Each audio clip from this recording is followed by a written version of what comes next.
Recording. Once we have a redox reaction, let me share my screen as well.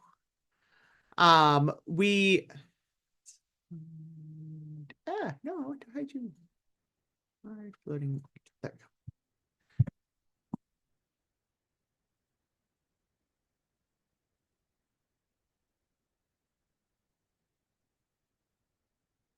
Okay, so in 1211, a lot of times you'll see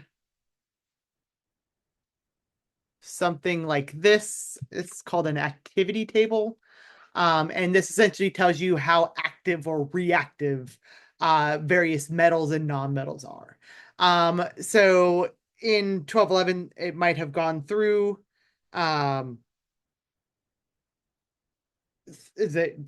your teacher might have gone through trying to determine if a reaction will go in the direction it's oh,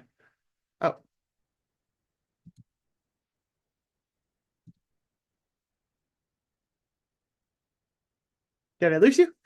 Oh,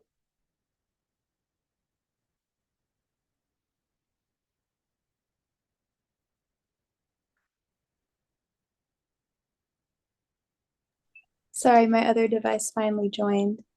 okay. I was wondering what was going on. Okay.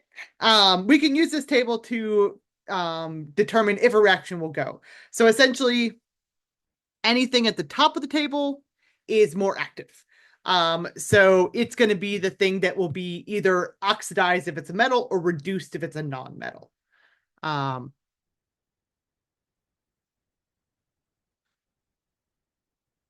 It'd be more likely to react. So in the case of metals, that means oxidizing.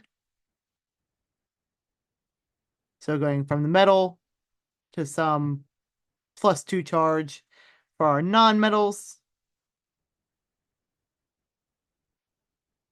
That means reducing. So going from, let's go with X being an X atom to X minus 1. So that's what we used in 1211 a lot of times. What we'll be using in general chemistry 2 is what's called a reduction potential table. And let me get one out. If I could find a good one.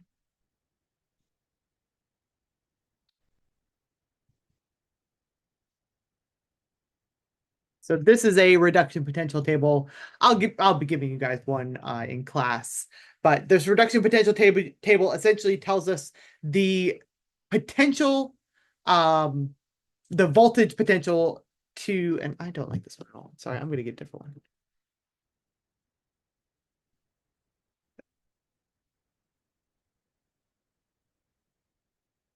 I don't have it listed correctly. Here we go. Generally, a reduction potential table will have the most positive reduction potentials at the top and the most negative reduction potentials at the bottom. So what a reduction potential is it is essentially a measure of a substance's tendency to acquire or gain electrons, so be reduced. So of course, something like a non-metal is going to be really high on this table because it really wants to be reduced. And then things that are were really high up metal-wise on our activity table will be really low down on here as far as metals because they don't want to be reduced. They want to be oxidized. So the higher up on this table, the more easily reduced, the further down this table, the more the opposite reaction will happen where it would be oxidized. So we're going to be using our balancing redox reactions, our oxidation states, and these potential tables to deal with essentially anything else we're going to be looking at in this module. So those are kind of the things we need to solve problems in this module. So I'll bring this back up in a minute, but I just wanted to kind of point out those are kind of the things we're going to use in this module. So we are going to, so this is looking at electrochemistry. So obviously the chemistry of electron movement. So this is looking at redox reactions. Are reactions where electrons actually move. And we're going to be measuring these reactions. And we can measure these reactions using electrochemical cells.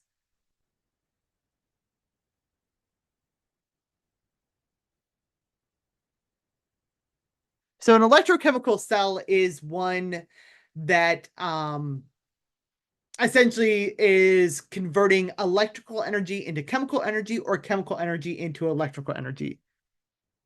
So it's a conversion between chemical and electrical energy.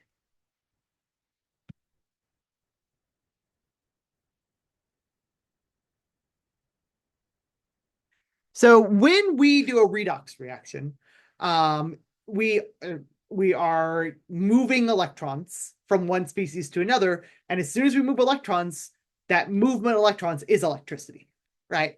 And electrochemical cells will take advantage of that movement of electrons to conduct electricity. So whenever we have a battery, for instance, that is an electrochemical cell. We have a redox reaction going on, a spontaneous redox reaction going on, and as the electrons are moving in that redox reaction, that movement is what causes electricity to be formed. So it's called the electromotive force. So that movement of those electrons and that electromagnetic motive force is what actually powers devices. So we have two types of electrochemical cells.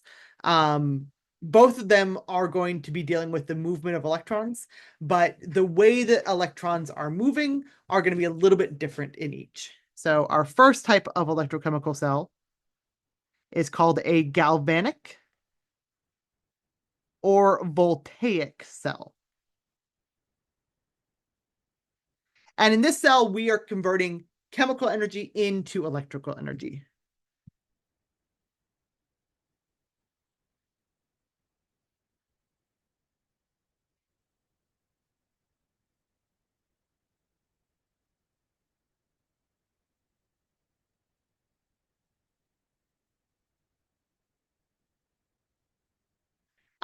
So a redox reaction, a spontaneous redox reaction is occurring and it's spontaneous, so it has a spontaneous movement of electrons, and that movement of electrons is what's generating electricity.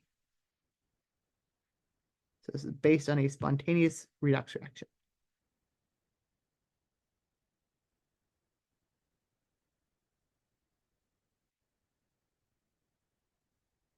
As a note, we have already looked at spontaneous processes, and so far what we've looked at for a spontaneous process is that delta G is going to be negative, and our delta S of our universe is going to be positive.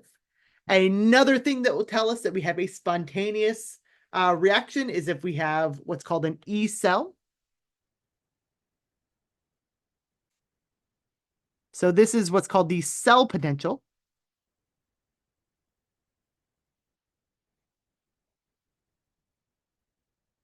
Of an electrochemical cell.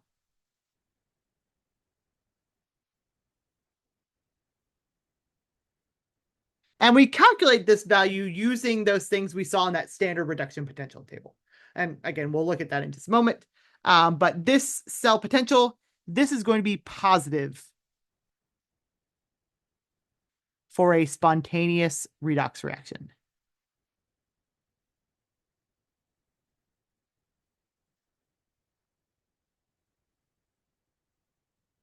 Which is what's going on in a galvanic cell.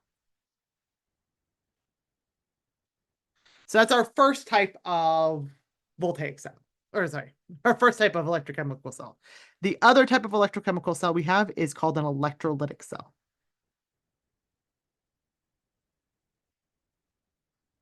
So this is a electrochemical cell, but this is going to be converting electrical energy into chemical energy. Oh, sorry. My iPad has been disconnecting from the internet a bunch today, and I don't know why.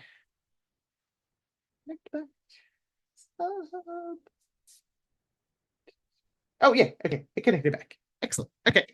Electrolytic cell. This is a conversion of um electrical energy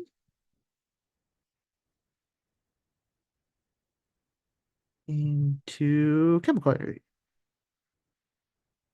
So essentially what we do here is we turn on electricity. So we have electricity flowing through this, and that's causing a non-spontaneous redox reaction to go the opposite direction of what it normally would.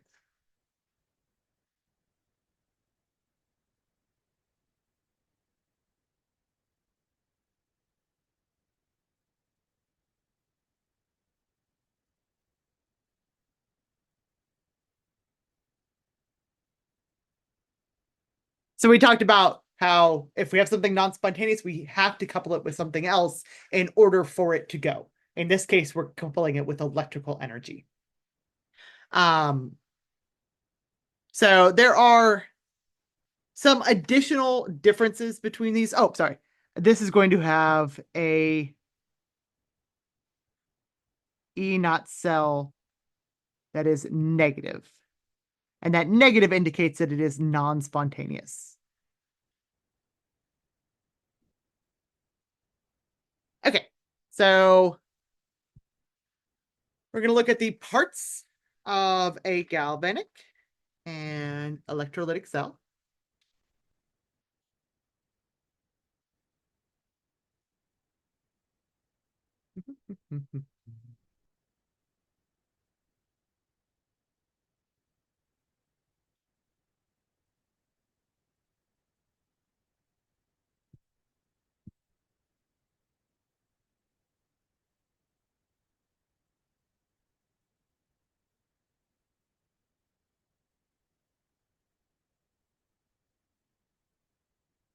Okay, this is an example of a galvanic cell on the left, example of an electrolytic cell on the right.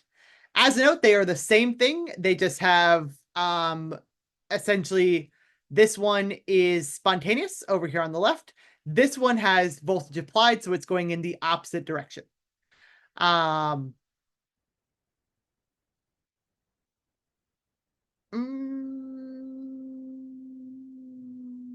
okay. As a note, we have anodes in both of them and cathodes in both of them. Because they are switched, they're obviously going to be in different directions. A cathode, and this is whether we're talking about galvanic or electrolytic, this is going to be the site of reduction.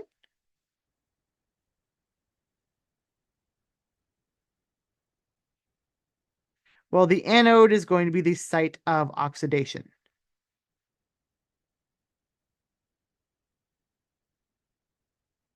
So, regardless of whether or not we're talking about a galvanic or electrolytic cell, this is always going to be true. Also, because the cathode is a site of reduction, electrons will always go towards it. So we can see our electrons are going towards our cathode here, and electrons are going towards our cathode here. So our electrons will always go towards our cathode, away from our anode. Additionally, um, the biggest difference in the two diagrams is that an anode is given by a negative when we're talking about a galvanic cell, while the anode is given as a positive when we're talking about a electrolytic cell. So your anode is going to be negative for galvanic, positive for electrolytic. And then the opposite here, your cathode is going to be positive for galvanic, negative for electrolytic.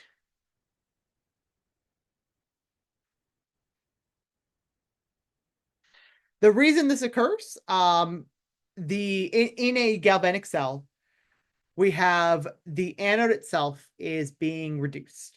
or sorry, oxidize. So it is producing electrons. Because our anode is producing electrons, that is why it is designated as a negative. And because our cathode is attracting those electrons that are negatively charged, it's given as a positive.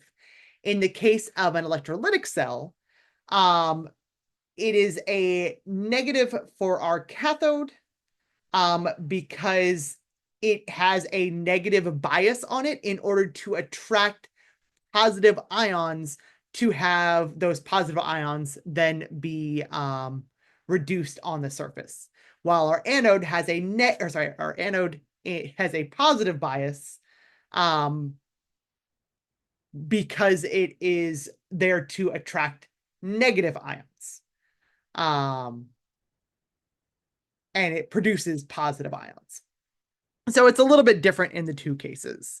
Another thing that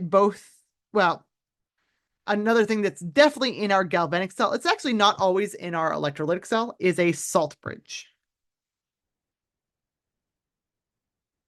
So a salt bridge is something that allows for the movement of ions so that we can keep both sides of our reaction at the same charge, essentially.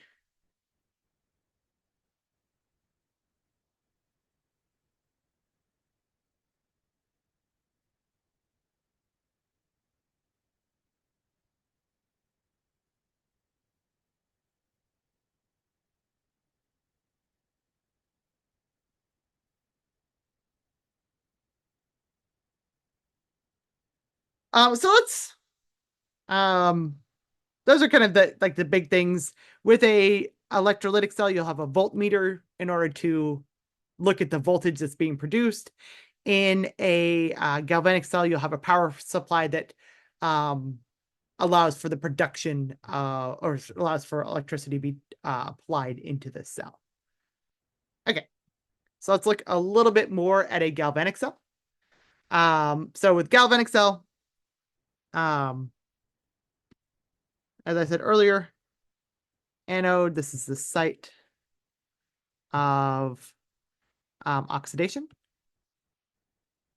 So we have a reaction. So we have, for instance, a metal. This is usually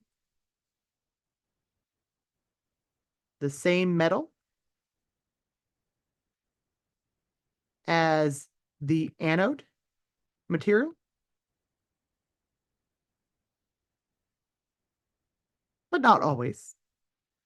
If it can't be the same as what is in the reaction, if that anode can't be the same, then they'd use something like platinum. But that metal will be oxidized. And apparently transmuted into a new element. There you go. So the anode, we're producing these electrons. Then these go to they go through a wire to the cathode.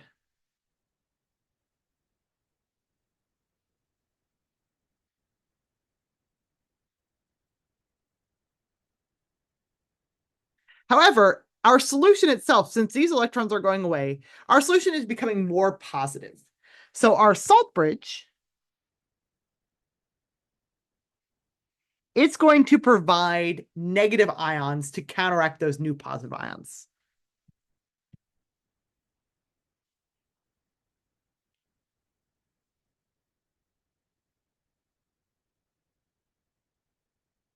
So anion, something like NO3 minus is pretty common, or SO4 2 minus. These are going to be things that aren't going to react with anything. They're going to be spectator ions. So it adds anions to the solution to keep it charge neutral. Because again, we are producing positive ions during this process. So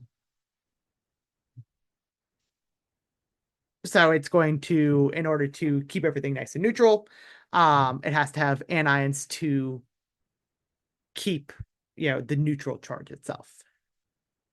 So to kind of like think about what's going on, the electrons are leaving they're being produced at the anode and leaving to our cathode. And then our salt bridge brings anions back to the solution. So electrons move away from an anode, anions move towards the anode.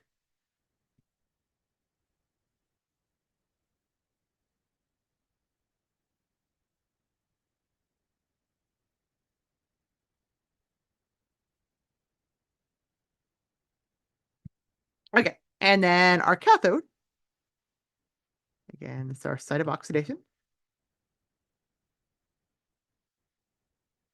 And this is still in a galvanic cell. So both these are galvanic. And this is also galvanic. So this is our site of oxidation. So here, electrons are combining with ions in solution.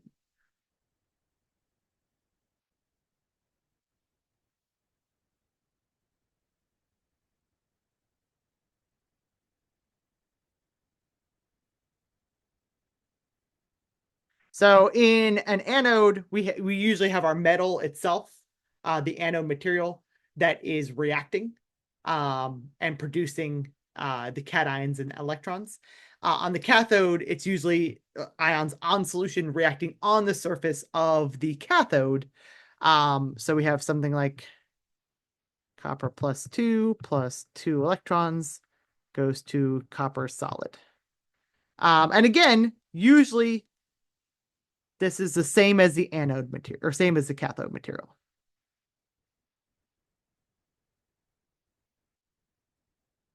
So we saw that in this, right? We have a copper cathode and a cadmium anode. Just as a kind of like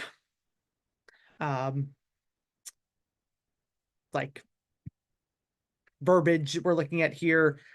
We have the anode compartment, which is kind of the entire thing. And then we have the anode, which is the metal that makes up that.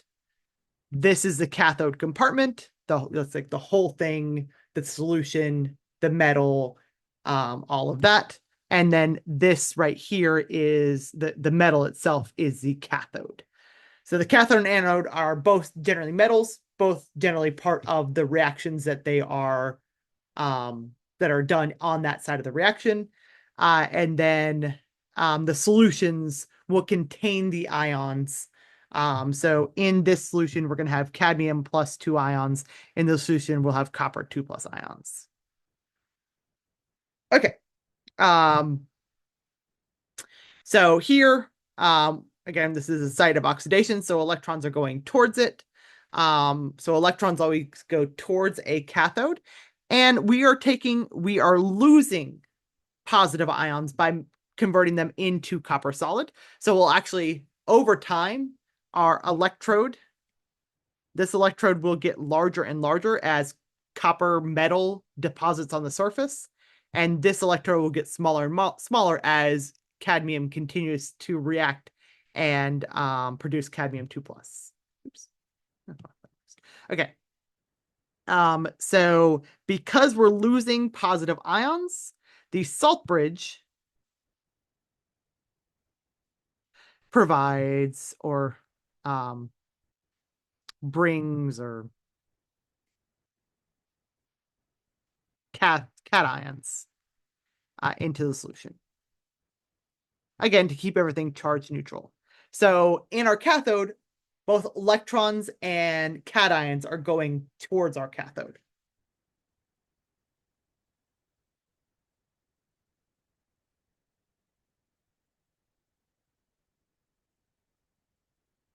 Okay. And the cell voltage that we determine, the cell potential, is going to be based on that reduction potential table. And we're going to take the reduction potential of our cathode and we'll subtract it from the reduction potential of our anode. And also please note that the oxidation potential of something will be equal to the negative of the reduction potential. So this right here, since we're subtracting that reduction potential, it's the same as the oxidation potential for our anode, which makes sense because our anode is what's being oxidized. So these two values we will find in a reduction potential table.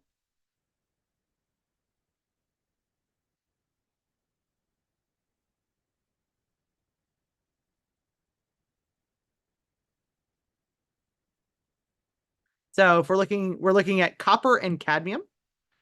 So copper 2 plus, cadmium 2 plus. So if we look,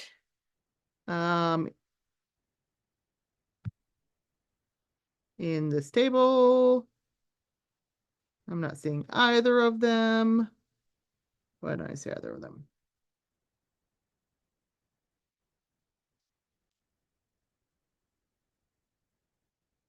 Oh, there's copper 2 plus right there. Sorry. So that's the reduction potential of copper 2 plus. I'm gonna have to look up the reduction potential of cadmium, apparently. Okay.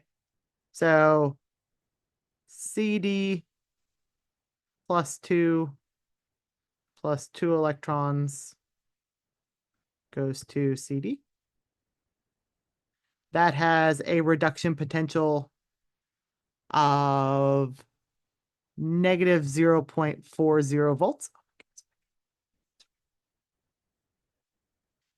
So we have 0.34 volts for our copper and then negative 4.0 volts for our cadmium. So I'm going to write both those down again. So CD +2 plus 2 electrons goes to CD. This is negative 0.40 volts. And then Cu +2 plus 2 electrons goes to Cu. And again, all of these are always reductions. And that's positive 0.34 volts. The cathode, as we saw in this, is our copper. The anode is our cadmium. Oops. So this is our cathode. This is our anode. So we take so for our E naught cell, it is our cathode, 0.34 volts, minus our anode, so minus negative 0.40 volts, giving us a cell potential of 0.74 volts. That is positive. So this is spontaneous. If we were to do the opposite, where our cadmium is our cathode and our copper is our anode, like we saw in the electrolytic cell example.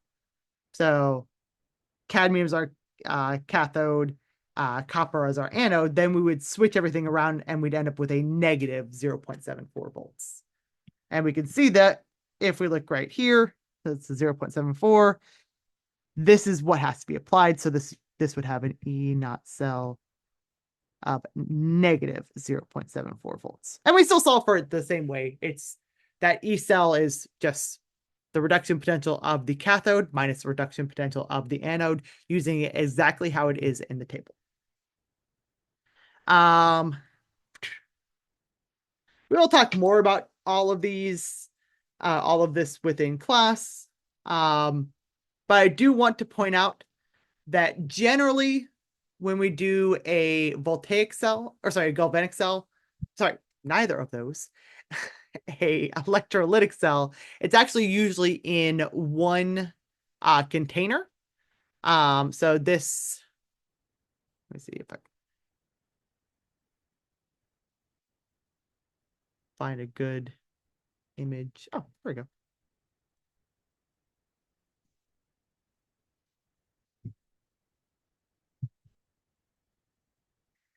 This is an example of a voltaic cell, electrolytic cell.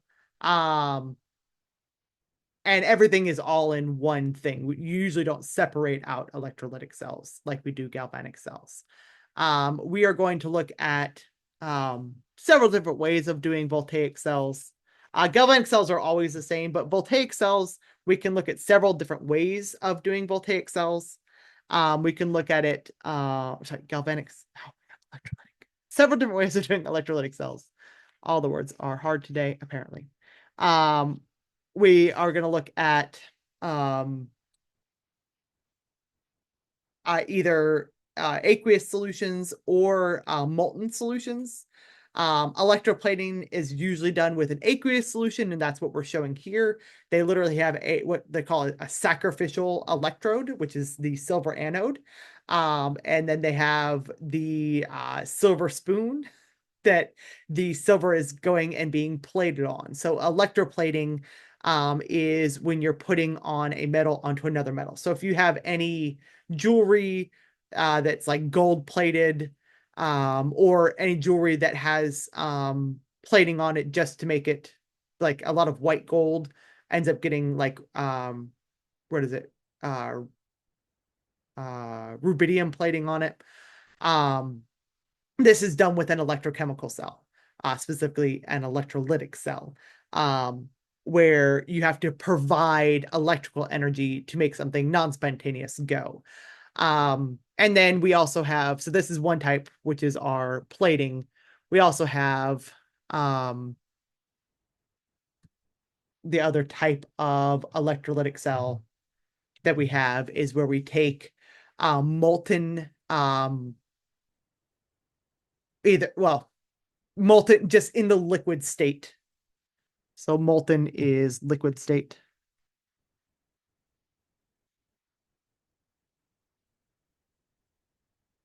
So we take a molten compound and break it down into its individual elements. So molten sodium chloride is broken down into sodium. Sodium, it becomes liquid sodium in this case, but we produce sodium, metal, and chlorine gas. So breaking it down into its elements. This is the same thing that will occur with water splitting reactions.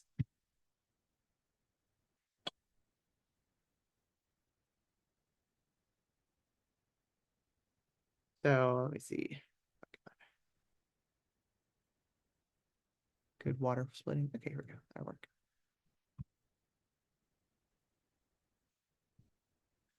So water splitting works the same way. We apply a voltage, and we take water and we produce hydrogen gas and oxygen gas through these different processes. As a note, this right here, this 2H plus 2 electrons goes to H2, or the other way around, H2 goes to 2H plus 2 electrons. That is called the hydrogen electrode.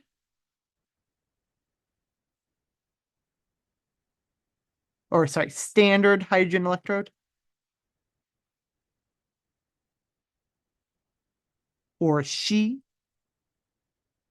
And that is used to compare other reduction potentials. We can see it has a voltage of 0. So we have that as our standard like 0 point, and we compare everything else to that standard hydrogen electrode.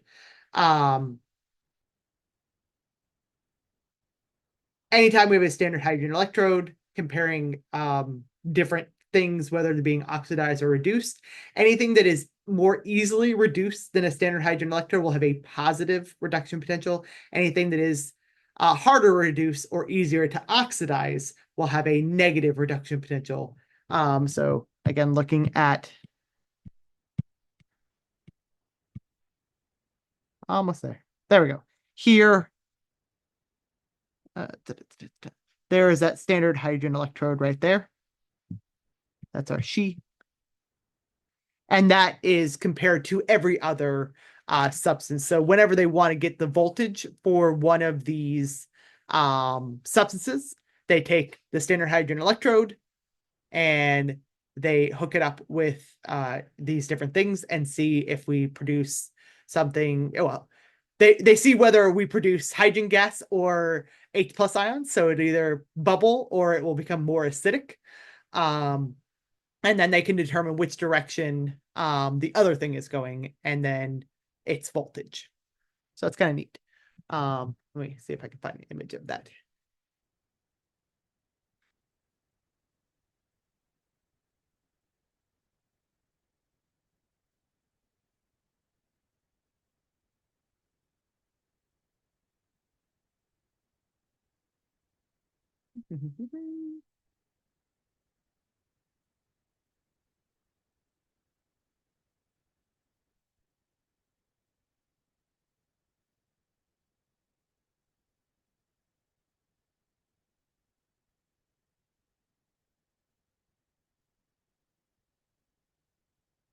This is standard hydrogen electrode with platinum. So they're comparing platinum versus hydrogen. And the fact that it's producing hydrogen bubbles tells us that we have the hydrogen being reduced, and in that case, our platinum is being oxidized. And then let's see if I can find it going the other direction.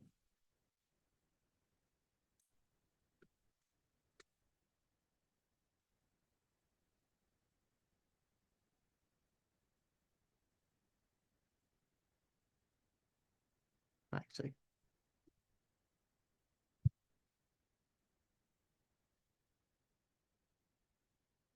here it is, looking a little bit more like what we expect. So zinc in this case is being oxidized. So that voltage is 0.76.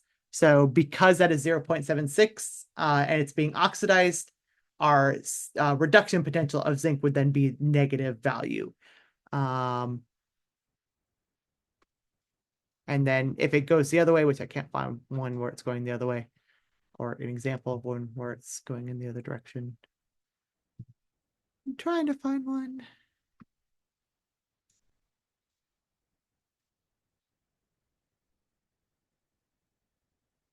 Here we go.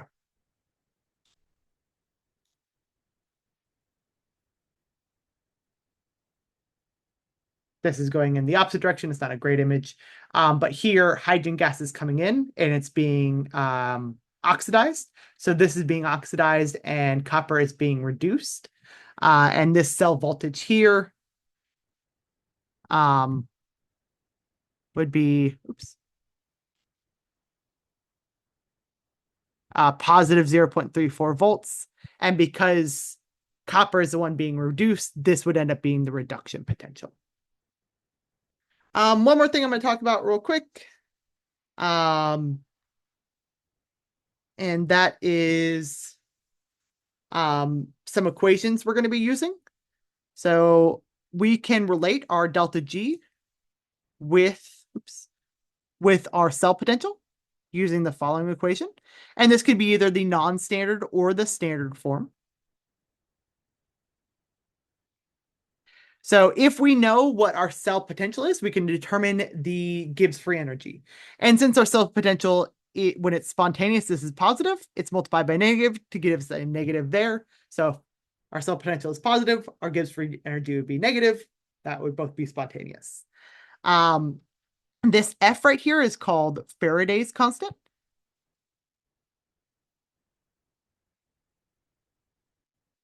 And it's equal to 96,485 coulombs per 1 mole of electrons. Or it could also be, our other unit would be joules per volts times by moles. So essentially a coulomb is equal to joule volt. So we will use this equation to convert between delta E and between E and delta G. We can also use delta G naught is equal to negative RT ln K and combine it here. And we get negative N F E naught is equal to negative RT ln K, or the two negatives would cancel and we get NFE naught is equal to RT ln K. And again, this could be the standard or non-standard form of it. Oh, last equation I want to talk about is the Nernst equation. So I'll be using the Nernst equation to for several different things, but specifically we'll be looking at it to determine cell potentials at non-standard conditions.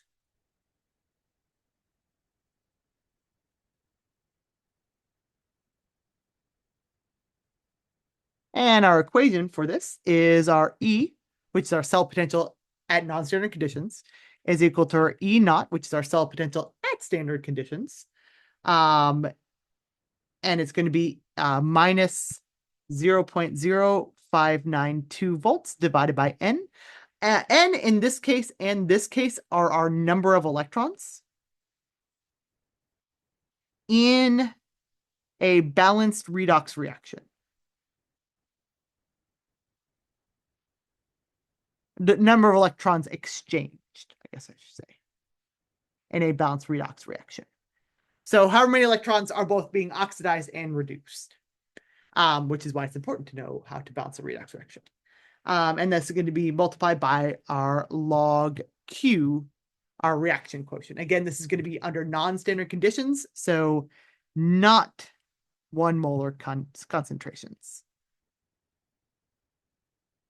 So for at 1 molar concentrations, that is standard state conditions.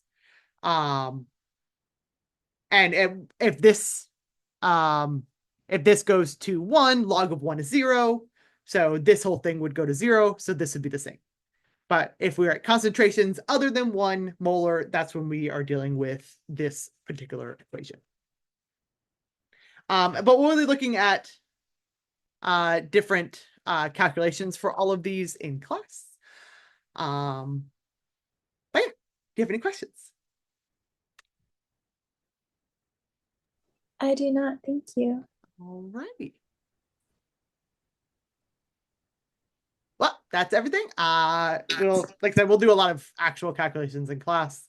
I find these are easier to actually go over them. But that's about it. I'll see you tomorrow. All right, thank you. Thank you. Have a good day. You too.